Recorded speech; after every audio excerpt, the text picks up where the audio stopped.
YouTube handle The Sweet Science 4467 requested Alexis Arguello, and I've been interested in watching Ray Mancini, so this worked out perfectly. All right, Arguello has a couple particular patterns that I found interesting, so that's what we're going to get into. All right, let's do it.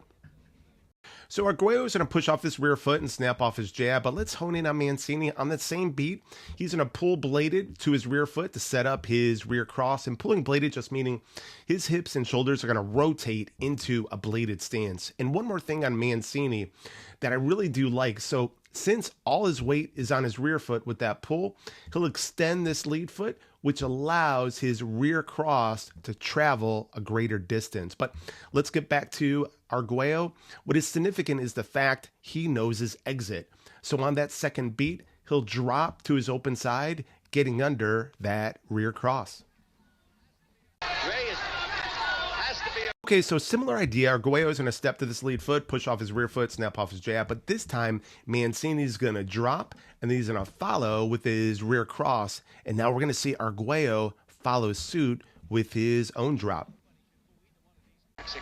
Nobody should boo either one of these. All right, now we're going to change it up a bit. Arguello's head and weight is over his lead foot. He's going to do a rear foot step up right here. Then he's going to push off that rear foot, lift his lead, and snap off his jab. And here's the change. Mancini decides to interact with that jab with a parry instead of choosing to pull or drop. So Arguello is going to continue his offense with a rear uppercut to the body.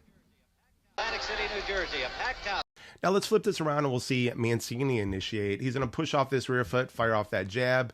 But let's zero in on Arguello. His weight is on his rear foot, and when that jab comes, he's going to push off that rear foot, moving in, placing his head and weight over his lead foot. So how else could he slip the jab from Mancini? Well, he could already have his weight and head over his lead foot, and when that jab comes from Mancini, he could bob down over that lead foot, and a bob just means a waist bend. And an important note, in order for him to do that, he's going to kick this rear foot back, and then he's going to follow up with a lead uppercut. It's a very...